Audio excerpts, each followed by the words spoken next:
Alright, so this video is just exposing like some things in our society that are used by people to kind of claim the moral high ground, when in reality they're just like taking out like their will on your life and trying to claim the moral high ground. So here's an example.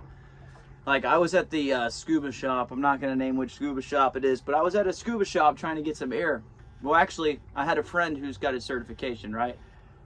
And he's got his tanks there, and he's got the tanks under his name, and I just go in there to pick it up. But one of the guys in there, just like, I know, like, there's some vibe. He just doesn't like me, right? Minding my own business, but long story short, he's like, yeah, I can't give out the tanks to anybody that, it's our policy, man. Like, I'm just trying to honor the policy. I can't give you this tank. And it's like, I called before I talked to someone else. They're like, yeah, you can come borrow it. It's fine. Like, it's under someone else's name or whatever. But he uses this term like, oh, the policy won't allow me to let you have this tank, right? But, and then shortly after that, he like curses me out, right?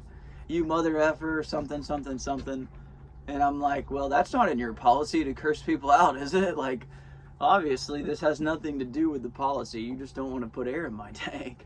So, you know, how many different times, you know, I'm not naming any names. I'm not going to name the scuba shop, whatever.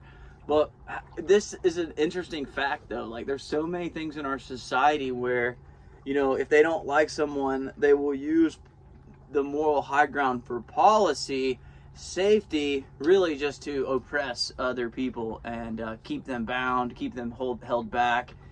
And it's a lot of like what happened to me at that Shelby Baptist Hospital when I was taken there unjustly. Hey, you know, this is a policy. You know, we got to follow the policy. You know, and I related, yeah, but it was just really interesting once I started bringing up facts. Like, it's like, wow, this has nothing to do with the policy. This has to do with you not liking someone and trying to use that.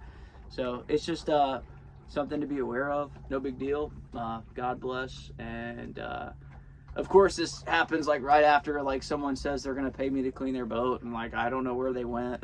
They owe me like $100 roughly or whatever. It's not a big deal, but it's just like, it's a test of our faith and our joy. Like, my joy doesn't come from barnacle cleaning money, does it? No.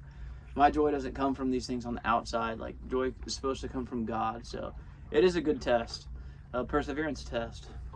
Pass the test. Have a good one, y'all.